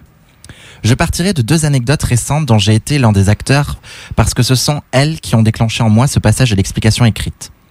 Voici la première. Quelques homosexuels communiquant beaucoup plus par une complicité intellectuelle et par leur passé politique que par leur corps, et qui ont à peu près tous participé à la naissance du Front homosexuel d'action révolutionnaire, c'est-à-dire à la limite des professionnels de la libération du désir homosexuel, décident de se réunir devant un magnétophone pour débattre d'un livre écrit par l'un d'eux et qui s'appelle précisément « Le désir homosexuel ». Soudain, comme si un amateur s'était glissé parmi eux, quelqu'un prend la parole et dit « Il me semble impossible de parler de ce livre sans d'abord parler du désir homosexuel entre nous et sans savoir d'abord comment il circule ou ne circule pas dans cette pièce. » Aussitôt s'installe la plus stupéfiante ambiance de répression de la parole et d'autocensure qui se puisse imaginer. Une situation qui va pourtant durer 3 heures et où il sera impossible de parler que de bander. Une situation d'interdiction du désir au milieu de ce qu'on pourrait appeler des militants du désir, dont j'ajoute qu'aucun d'eux, et loin de là, n'a encore maléficié par la nature ou l'âge. Ma seconde histoire se déroule à l'époque des Beaux-Arts à Paris, où chaque jeudi à 20h se réunissent en toute liberté dans un amphithéâtre des homosexuels qui viennent chercher auprès du phare un exutoire autant à leur désir de la lutte politique qu'à leur désir sexuel proprement dit. Qu'il soit bien entendu que nul, sinon eux-mêmes, ne contrarie en ce lieu leurs épanchements verbaux, sentimentaux ou corporels. Comme je sors de cette réunion, un garçon me prend par le bras et m'entraîne vers un passage obscur. Je m'aperçois que je rentre avec lui dans un réduit humide et sans lumière, où l'on patauge dans des flaques d'eau et d'urine. Les pissotières des Beaux-Arts. Une demi-douzaine de corps que la pénombre rend anonymes y sont enlacés sans que l'on puisse deviner tout de suite à quel branchement complexe ils s'adonnent. Mais l'obligation d'être aveugle m'accable. Les odeurs aigries de pisse me prennent à la gorge et je suis saisi d'un mouvement de recul dont je me sens instantanément coupable. Alors le garçon qui m'accompagnait me glisse à l'oreille. « Comment ? Tu as honte ? C'est tout juste s'il n'a pas dit « Tu as honte, camarade ?» Eh bien oui, j'ai eu honte. Mais c'est la honte qui m'a fait honte. Tout se passe comme si le désir homosexuel ne pouvait s'inscrire que là où la répression l'a inscrit. Je sais combien de pédés n'ont d'autre solution que les pissotières pour se toucher, et je me désespère que ceux qui ont décidé de ne plus raser les murs continuent à projeter leur excitation dans les endroits misérables que le système leur laisse en pâture et où, d'ailleurs, la police vient les provoquer. Les spasmes des pissotières sont comme les tractations bancaires. Flux de foutre qui coule dans l'ombre, aussi désincarné que l'argent, chèque de foutre derrière la grille d'un guichet. Soudain, je deviens fasciste et j'ai envie de chasser les pédés de leur tasse à coups de fouet, de les jeter hors de cette cellule où ils ne se délectent que dans le noir. Étrange paradoxe, ils sont presque parvenus à désirer n'importe quel corps doué d'une bite et d'un cul. Et je voudrais bien en être là. Mais à la stricte condition que les choses se passent dans la pénombre, que l'on baise sans connaître, que rien d'autre que les organes machiniques ne soient engagés. Mettez-les dans une même chambre éclairée, comme on l'a vu tout à l'heure, ou dans une prairie tranquille. Et je ne parle pas d'un jardin public. Et les voilà qui discourent pour échapper au désir, à moins qu'ils ne se regardent en chien de faïence, en guignant de l'œil un seul corps avec lequel ils aimeraient se retrouver seuls. La machine à désirer produit des partouzes crépusculaires ou des couples qui se referment dans la lumière pour finalement éteindre l'électricité. Je pourrais raconter une 3e histoire. Mais celle-là, ses protagonistes se sont chargés eux-mêmes d'en rendre compte dans un texte publié ici même, sous le titre « Les Arabes et nous ». Rarement une mise à jour des torsions du désir homosexuel n'a été faite par ceux qui le vivent avec une aussi stupéfiante honnêteté. Et tous ceux qui l'ont lu jusqu'à présent n'ont pu s'empêcher d'éprouver de graves interrogations qui frôlaient le malaise. Il est probable que la majorité des lecteurs de ce texte s'en tireront en le classant dans un tiroir pathologique, alors qu'il met en cause directement non pas les aveux produits, mais tout ce qui en est absent, c'est-à-dire les formes bien astiquées d'activité homosexuelle, ou tout simplement sexuelle, de tous ceux qui éprouveront à prendre connaissance de ce constat, ne serait-ce qu'un début d'écœurement. Pour ma part, ces perversions ne recoupent pas les miennes, qui sont certainement beaucoup plus bourgeoises, mais elles me mettent en position de me demander pourquoi je répugne aux pratiques qu'elles décrivent et à l'esprit qui les habite. Je ne peux pas tirer mon épingle du jeu en disant que tout cela est d'abord d'une criante misère sexuelle, que tout cela me semble se dérouler aux antipodes de la joie et du véritable partage. Je sais trop que la joie est rare et qu'elle est presque toujours le résultat d'un privilège d'époque, certains primitifs, d'âge, certains enfants, ou de classe, certains bourgeois, marginaux. J'ai le privilège d'avoir rencontré beaucoup de queues, et pas seulement celles des Arabes. Beaucoup d'Arabes, et pas seulement leur queue. Mais cela ne me donne pas le droit de critiquer ou de rejeter une structure sexuelle qui avoue atteindre sa plus haute jouissance seulement avec des Arabes et seulement avec leur queue. Les garçons qui parlent dans Les Arabes et nous ne m'indiquent pas leur obsession comme un évangile. Ils font au contraire ressortir insidieusement que quiconque les condamnerait ne pourrait le faire qu'au nom d'un évangile. Que dit le texte ? La scène de ce qu'il raconte est Paris, mais la toile de fond est le paradis de la campagne marocaine qui n'a pas encore été contaminée par les rapports capitalistes urbains et où survit une économie de subsistance. Là, le mythe de la primitivité joue à fond. L'éjaculation retourne à l'ingénuité précoce et brutale, et pour un peu, on y deviendrait vite arabe soi-même. Mais il faut bien retourner vivre à Paris. Les Arabes n'y sont plus d'admirables bergers arcadiens, mais de sous-prolétaires industriels. Et c'est là que tout se complique. Il n'est plus question, comme à Marrakech, d'ouvrir délicieusement un bordel pour Arabes dont on sera les putains. L'économique ne peut plus être escamoté. Tout devient du spectacle et de l'exploitation. Dans ce gigantesque spectacle, la bourgeoisie met en scène le prolétariat, mais c'est le prolétariat qui produit la bourgeoisie et ses particularismes. Le non-dit du jeune pédé parisien à l'arabe, c'est encore quelque chose de coupable.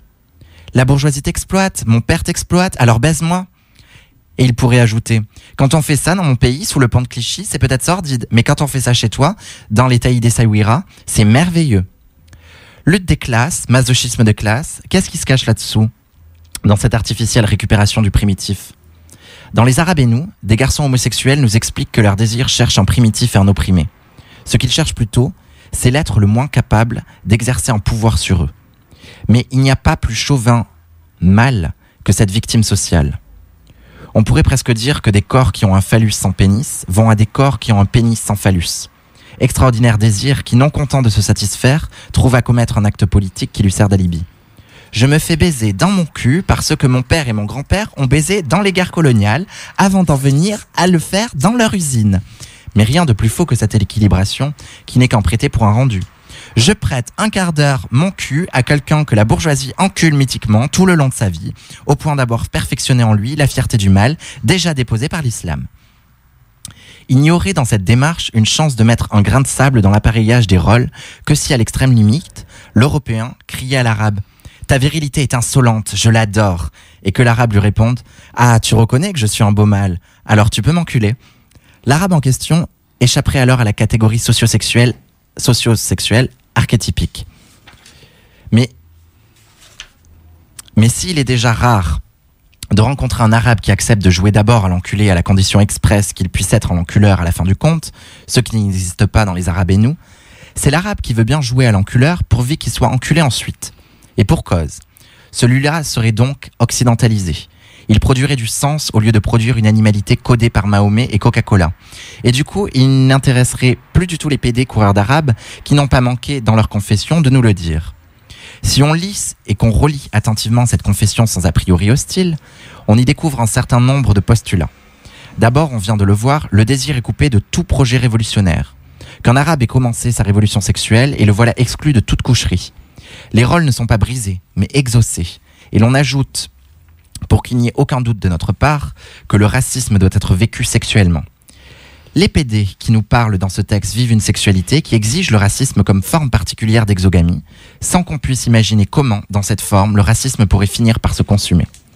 Ensuite, le plaisir est radicalement séparé de l'affrontement des personnes, de toutes les vaselines de la psychologie, bref, de toute communication autre que celle de la pénétration organique. Les bourgeois avaient opéré la ségrégation de l'amour et de l'amitié. On procède maintenant chez les homosexuels, qui nous occupent, à la ségrégation du plaisir et de la communication. L'un d'eux déclarant dans un magnétophone cette phrase qui finira par nous être communiquée par écrit « La communication, ça me fait chier à mourir ». Il ne reste donc plus qu'un seul rapport de force, le rapport musculaire. Voilà l'érection toute seule dans sa cage. Machine qui ne se croit pas humaine, rien que de la machine. L'amour avec un grand Q a assassiné l'amour avec un grand A. Merci mon Dieu. Que sont finalement les Arabes dans cette histoire, où un coup de queue jamais n'abolit le hasard? Ils sont une collecte de godemichés, et nous ne pouvons oublier qu'un collectionneur est toujours quelque part un bourgeois. Tournant le dos à cette meute d'ustensiles et leur ouvrant le cul, le pédé coureur d'arabe rêve d'être tué par une bite qui oblitère la sienne par une bite d'ivoire, comme il dit, par un gadget primitif qui fera fantasmatiquement de lui un trou sans bite, une femme théâtralisée et qui lui apportera une mort divine. Si je dis maintenant que ce comportement, quand il en arrive là, me bouleverse et que peut-être j'en rêve, mon analyse aurait été trop critique pour qu'on me croie. Mais le magnétophone qui raconte Les Arabes et nous continue de tourner dans ma tête et j'entends une phrase qui revient comme un disque reggae. L'un de ces garçons répète obstinément « Il ne doit pas y avoir de dupes. Je ne veux pas qu'il y ait de dupes. Il n'y a pas de dupes. Il n'y a pas de dupes. Il n'y a pas de dupes. » Lui et ses camarades nous proposent pourtant une intellectualité qui consomme de la virilité primitive, qui cultive de la phallocratie et sans cesser d'imposer sa loi culturelle. D'un côté la bite d'ivoire, de l'autre côté la tour d'ivoire. Et tout le monde est dupe. Il reste que ce témoignage est exemplaire. Tous les homosexuels ne vivent pas de telles aventures, qu'ils croient dangereuses, et même ces confidences les font grincer des dents. Mais ceux qui les vivent et qui osent nous les raconter vont au moins au bout de l'itinéraire. La bourgeoisie ne nous a pas laissé 36 chemins à l'homosexualité, mais un seul et tous les autres ne sont que des pistes de fuite ou de mascarade. Et ce chemin-là, le texte Les Arabes et nous, en donne une excellente photographie. Les personnages qui y parlent sont des dupes, mais certainement pas des menteurs. Ce sont plutôt tous les autres pédés qui mentent et jouent à la comédie. Tantôt la comédie de la bourgeoisie, tantôt la comédie de la révolution. Merci Anal pour cette première partie de son feuilleton policier sur les hétéropétasses. Je vois et les homocrates. Voilà, en bas de la fiche que tu as écrite, il y a les hétéropétasses, les homocrates et les gauchistes. Ah oui, j'ai oublié les gauchistes. Voilà, je pense que ça ferait un bon titre de film, peut-être. Réalisé par Clint Eastwood. Par Christophe Honoré. Ouais, mieux. Voilà. On va passer à l'agenda, sauf si on avait peut-être une histoire à raconter. Aiden, tu voulais nous raconter un truc ? Ouais, je voulais raconter un petit truc marrant qui s'est passé. Je vais pas dire où, mais j'ai été à un concert la semaine dernière. Et j'ai passé une très bonne soirée. Une des premières soirées où j'ai pas eu de problème d'ailleurs, jusqu'au moment où je suis sortie. Il y a un mec qui m'a demandé mon feu. Jusque-là, tout va bien. Et il était très très bourré. Et il m'a gentiment demandé si j'étais une lesbienne ou un mec qui se travestissait parce que ça se voyait sur ma gueule, quoi. Du coup, je lui ai également gentiment répondu que il allait allumer sa clope et me rendre mon feu et tout allait bien se passer. Et il m'a dit ouais, je te trouve un peu radical et tout. Je lui ai dit non, tu vas me rendre mon feu, notre discussion va s'arrêter là. Et il voulait pas me le rendre. Et vu que c'est mon feu préféré, je lui ai mis la main sur l'épaule, je lui ai demandé qu'il me le rende. Il me l'a rendu, après je me suis excusée de l'avoir touché parce que forcément il allait devenir pédé aussi, quoi. Et du coup il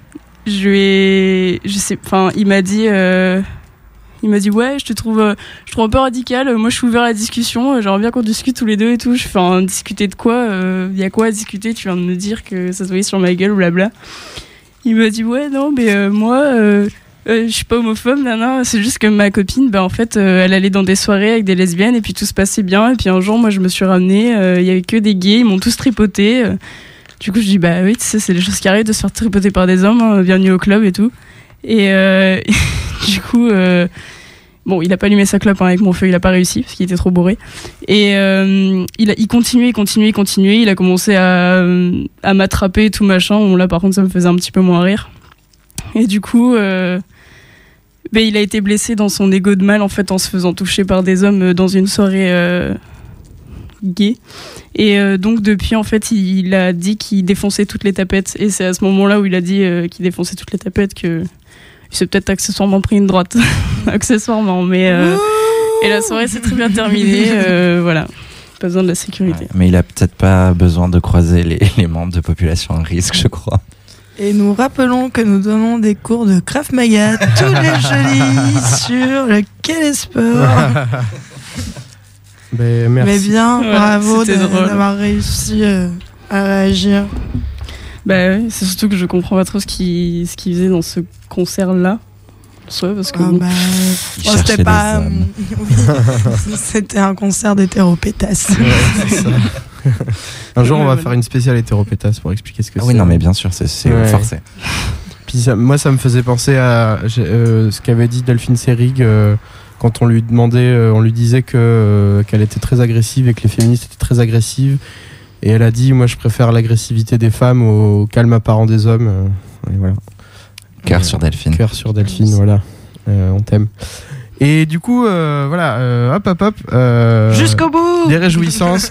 L'agenda. Agenda. Ah. Alors, aujourd'hui, on est le 2 octobre. C'est l'anniversaire de Gandhi. Et c'est la journée internationale pour la non-violence. Et du coup, on veut dire que Gandhi, on t'aime quand t'es PD. Voilà. Je te trouve. Il y a un merveilleux épisode de Buffy contre les vampires, saison 3, épisode 1, il me semble, où elle parle de la philosophie de Gandhi. C'est très intéressant. Ah, bon, on va regarder ça. Bah, du coup, m'avait fait louper ma vanne. Ah merde. Bah, tu veux la faire? Non, c'est trop tard. Ah, bon, bah tant pis. Josie pleure. Josie pleure. Du coup, qu'est-ce qui va se passer? Bah, du coup, vu que voilà, on vous l'annonce aussi, on va passer en vie mensuelle parce qu'on a des vies aussi, on n'a pas que ça à foutre. Du coup, on va vous parler de ce qui se passe dans les 2 prochaines semaines. Et la semaine prochaine est plutôt chargée, à vrai dire. Il se passe plein de choses, et notamment le 13 octobre. Je sais pas, c'est quelque chose qui se passe le 13 octobre. Et pour commencer, ouais, y a, à Paris, du coup, il y a la 22e édition de l'Exist Trans, qui est la marche des fiertés pour les personnes trans, intersexes et les soutiens, et qui est un peu l'une des dernières manifestations qui soit un peu vénère. L'année dernière, ils avaient viré le flag, et ça, c'était cool. Ça a quand même beaucoup plus de gueule que les marches des fiertés, quoi. Ce qui est pas dur. Et du coup, donc c'est à Paris, c'est départ 14h place de la Bastille. Et le soir, à la mutinerie, à partir de 17h, il y a une soirée post-existence. Donc la mutinerie, le bar queer de France à Paris. C'est le seul. Voilà. Le bar préféré des UEH. Voilà. Voilà. Anyway. Aussi le 13 octobre à Bordeaux, dans le cadre du FIFI, donc le Festival du film international de Bordeaux. Indépendant, voilà, qui n'est dépendant de rien. Sauf d'Alain Juppé. Sauf d'Alain. Le samedi 13 octobre, du coup 2018, de 15h30 à 17h, il y a la grande, l'unique, l'incroyable, l'inénarrable, je pourrais écrire des critiques littéraires, Amanda Lear. Wow.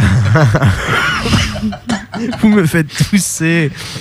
Qui va pardon, Amanda Lear à la station Ozone chez Mola, ce qui déjà est un peu camoulox en soi, de 15h30 à 17h. Du coup, c'est une rencontre avec 3 films proposés, et aussi elle va parler de sa vie artistique, qui est quand même, je pense, intéressante, et elle va nous dire plein de choses fausses et plein de choses vraies.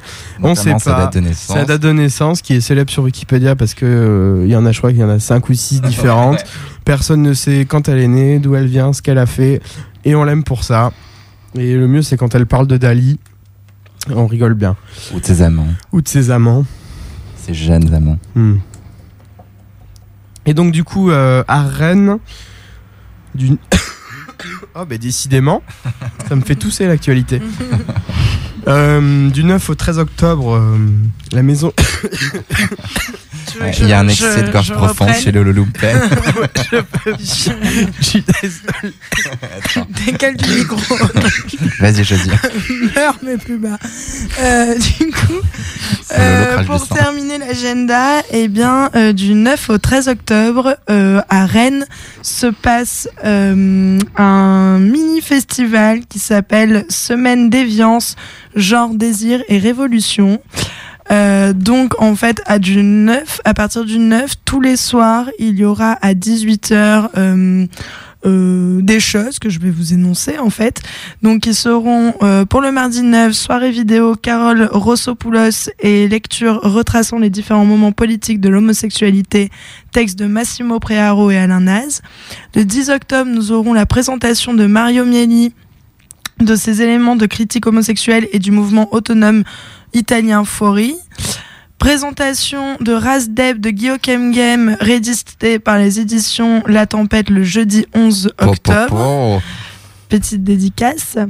Le vendredi 12 octobre, tout ça c'est toujours à 18h à la Maison de la Grève. Il y aura l'invitation d'un collectif contribuant à une politisation des questions de genre et des sexualités, Pink Bloc, cortège de tête, queer, pride de nuit, manif et action en mixité choisie, etc. Et la discussion portera autour de quelle politique au travers des problématiques queer, comment s'organiser, quel devenir révolutionnaire. Et enfin, cette semaine sera clôturée par une soirée appelée Soirée Gender Fist Show, avec un collectif dont on a déjà parlé ici, qui a un spectacle qui traite de la monstruosité, des questions de genre, des questions queer de manière générale et explosive. Et ensuite, le spectacle se poursuivra avec un DJ set fait par un collectif qui s'appelle DJ... Dérégulation du marché, c'est ça? Dérégulation du marché. Je les adore.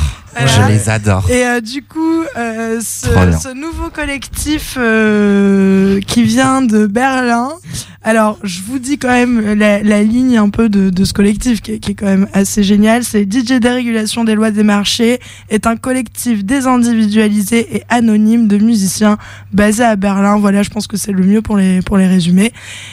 Et voilà. Et cette soirée sera donc à Rennes. Donc, si vous n'avez pas la chance de pouvoir aller à Paris pour l'Exis-Trans, vous pourrez ou voir Amanda Lear sur Bordeaux ou alors faire la teuf à Rennes. Et tout ça, c'est génial. Oui. Ouais. Oui. Et allez voir à Rennes, si vous êtes à Rennes, allez voir le spectacle. Et ouais, le collectif, je les avais vus jouer à la Fernweh-Keller à Berlin. Et ouais, c'était vraiment le feu. Et surtout, il y a toute une scénographie qui est hyper intéressante autour de l'anonymat et de la désindividuation. Enfin, je pense que ça vaut vraiment le coup d'aller voir ça. Ouais, et ils ont joué aux UEH cet été aussi. Ouais. C'était assez incroyable. Les UEH, c'est des universités d'été euro-méditerranéennes des homosexualités. Ouais. Et voilà. Moi, je sens que là, il y a un mouvement. Il y a un mouvement de dérégulation artistique qui prend en compte les questions politiques là et des questions queer. Donc là, je sens que ça bouge en ce moment. Ce sera tout. Je crois que c'est tout, c'est ça, ouais. Juste, moi, je voudrais faire un bisou très tendre à Queen de Bord qui n'est pas avec nous ce soir. Oui, c'est vrai. Et surtout aussi à Socrata. Ouais. Qui ne reviendra qu'en guest de temps en temps. Mais elle sera accueillie avec du velours et des belles choses. Et moi, j'aimerais embrasser tout spécialement Tati Ghetto aussi, voilà, qui était là la dernière fois, mais qui n'est pas là. Voilà. Donc voilà. Ouais, et je file les chouilles à mon hétéropétasse préféré. Bon, après tous ces private jokes, on va se quitter, on va s'écouter Keep It Going de KX D'Aquila. Voilà, je vous fais des gros bisous. Et on se retrouve dans 2 semaines. Pour rigoler. Allez, gros bisous. Bonne soirée. Les chouilles. Keep it going, stop playing with it. Keep it going, why you playing with it? Keep it going, stop playing with it. Keep it going, why you playing with it? Keep it going, stop playing with it. Keep it going, why you playing with it? Keep it going, stop playing with it. Send me to Mars if you can't take my bars. Send me to Mars if you can't take my bars. Send me to Mars if you can't take my bars. If you can't take my bars, you can't sit with the stars. Rounds of applause. You know you want some more. Zsa Gabor. It's cakes and color. Conceited bitch like my shit don't stink. I'm posted up with a dime, both eyes on shit. Steady plotting on the killer cause my rhymes ain't weak. Gotta keep my shit high like double D's in a mink. I'm the main course which your girlfriend ain't. Bubble baths in the tub, back shots on the stick. Got me feeling hot to death, my 4 walls on leak. Slid it in my DMs like all the skates in the ring. I'm just a thick little chicken, I'm cute like shit. trying to get a sip. Take your knees, get a grip when I'm looking on my lips. Cause everything that I speak, keep it flocking to my hips. Another sex innuendo, working like an info. Winding up my spine when I'm singing to calypso. That's pure body lingo, show me how that thing go. Lapping in my whip, my honey dip named Lorenzo. And I'm out of hibernation with every little patience. Some next level shit, icebergs on my anklet. How you gonna fake this? Bitch, you can't make this. Coke, no ice, live a line till I'm faceless. You never let a lame nigga close to me. You just a fan trying to get up in my hosiery. See, I'm sitting at the top where I'm supposed to be. Rapture ready, so these basic niggas worship me as killer. You bitches still ain't learn. Entendre I don't pay for beats, I don't fuck for likes. Press tape for on your girl too precise. Hate on me can never steal my light. I sunbathe the shade, you can't maintain your height. Finna pay it on, you can't afford that price.